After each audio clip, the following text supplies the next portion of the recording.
everybody knows what it's like to be in the therapy room and what to expect, and also how to get the most out of your time with a therapist, right? So you are spending money and you are investing time, and it would be really helpful, I think, if people knew how to get the most out of your time with the therapist instead of walking in kind of blindly.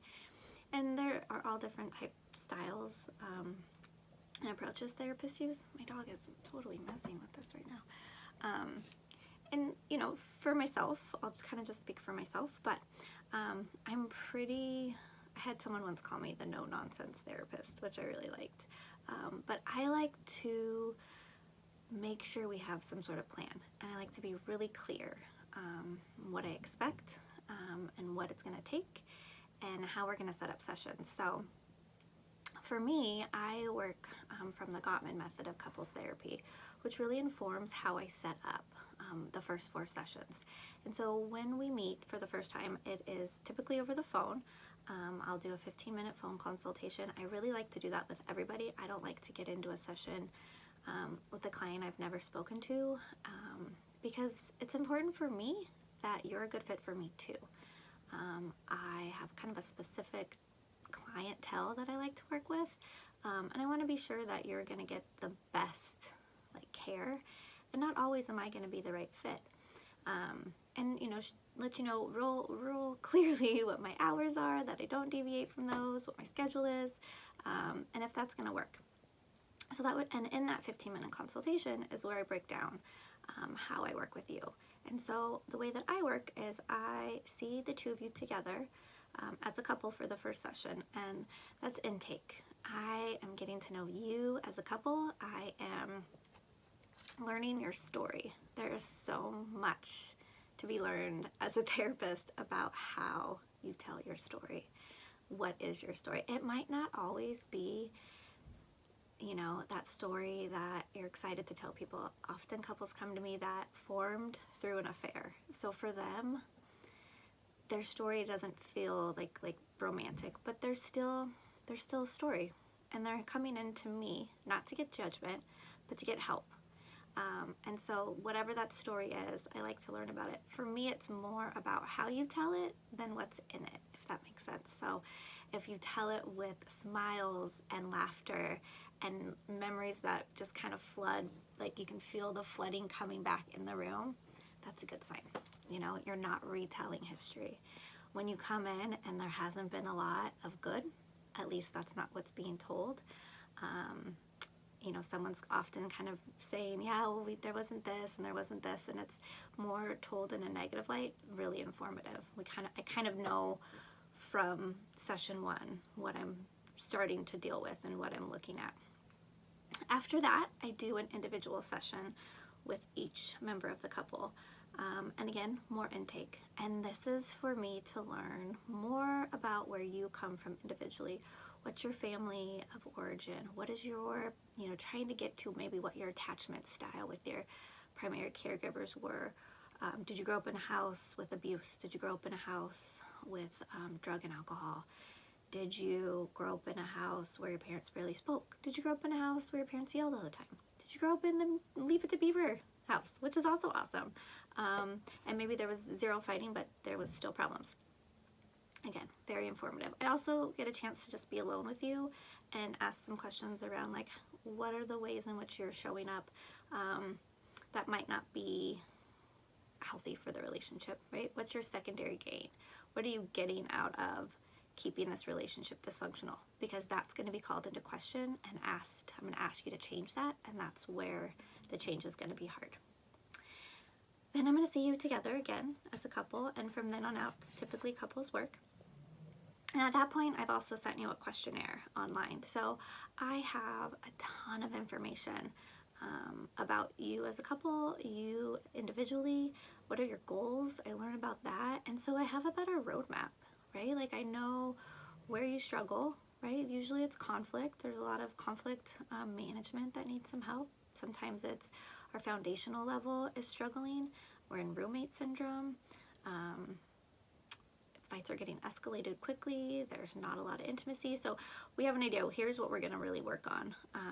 What are the things that I feel comfortable giving you as homework? And what are we going to work on in the office? Typically, we're going to work on more of the conflict stuff in office because then I'll be there to help. I can be there to stop things when they start to get into process and point it out and say, hey, you guys listening? Do you hear yourself? Can you try it this way? So I am there to slightly moderate, not to take sides, but to just call into question different communication styles that start to come up, some of those 4 horsemen I've talked about before. So that's how I start. And that's, kind of what to expect in the beginning, at least when you're working with me or someone that might be similar in the Gottman method. Where the no-nonsense piece comes in is I will tell you, it is not easy, particularly if you're someone who falls into that. We waited 7 years, right? 7 years when we've noticed something. You're probably sitting with a ton of resentment. You have potentially quite a few unresolved conflicts in there. There might be a lot of frustration around intimacy. So it isn't like you're going to come in, I'm going to do an intake with you, I'm going to give you all this information about the Gottman method, and you're going to walk away and everything's going to be better. Like, you're going to keep messing up. And it's in the practice. It is in the moment when you're at home and you're flooded of what you do. What choice do you make? And you're going to need to put more time in. You can't keep doing what you were doing. Like, you're coming to me with the problem, and the assumption is you want that to change. And so you're gonna have to do things differently. People will say, like, I just have a really hard time. Someone said this to me last night. I have a hard time saying how I'm feeling about an issue. And then an issue will be brought up by my partner. And then I'll say, oh yeah, I was thinking about that. And then that turns into this fight. And so I said, well, we don't have a lot of data on you actually bringing up your feelings early on. So we don't know, other than an assumption of how it's gonna go. But we do know when you wait, what that looks like. We know that typically turns into conflict. So maybe we should stop doing this one and give this other one a try. Because we don't know. You could find that you have a much better result if you go ahead and bring up your feelings about this issue earlier on. So it takes work. It is not, you cannot come into my office for 1 hour a week and expect to see massive change. You're gonna need to put in the effort and you're gonna need to put in the practice. I also find it really helpful when couples bring in 2 sessions, things they want to work on, right? Did something come up in the week for them? Did they have a conflict? Do they remember a difference in like their value sets? Can they identify what their pattern is? It's just it's your hour. And so to get the most out of it, you want to come in and say, I'd really like to talk about this today. Because often what happens is I'll ask and, oh no, I look at each other, I don't think so. Good. Unless there was a big fight, then typically they'll bring that up. And so then I always have stuff we can work on, things and goals that we've talked about. And then we get to 10 minutes till, and they drop a bomb on me. Oh yeah, then there was this thing, and it's just like, oh good Lord, right? And so, and I can't go over, right? That doesn't work. So I have to wrap it up with this sitting here. And then what happens often is you leave and then you go to work and then you don't talk about it, and then what? Now we have to wait another week to 2 weeks, depending on when you're coming in next, to talk about it. So if there's something sitting with you, bring it up so we can use that hour productively, effectively, and you're gonna walk out feeling like, okay, I got something from that. I learned some new tools. That was a hard conversation, but I feel better, right? That's gonna help. So it is your hour, it is your therapy. It is important for you to speak up. And the last thing I'll say is you gotta be honest. Like, if you're just gonna keep bullshitting me the way you bullshit with other people, don't even bother. You're not gonna get anything from it. I can only work with what you tell me. I can pay attention to patterns and I can listen for certain things, but if you're not telling me the full story, I can't help. Which is why having a really strong alliance and connection with your therapist is important. If you don't really like your therapist, It's okay. Find another one. It will not hurt their feelings, or it shouldn't hurt their feelings. It never hurts mine. You know, I am not for everybody. I connect with a lot of people quickly, but not everybody. I have had people that I know right away they don't like me. And I keep it, I try to push through, and typically they don't come back. And that is okay, because they need to find someone they feel comfortable with, that they can open up to, so that they can start making change. All right.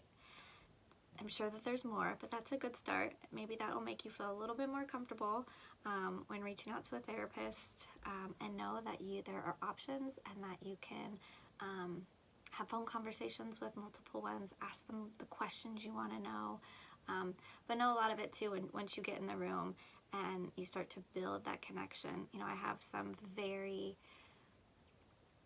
close connections with my clients, and they're very they're not inappropriate, but they are built on sometimes years of trust, and that is, like, I think for me, one of the greatest parts about my job is that people trust me with this huge part of their life, and open up to me and tell me things that they might not otherwise tell other people. So, all right, guys, have a really good day. Bye.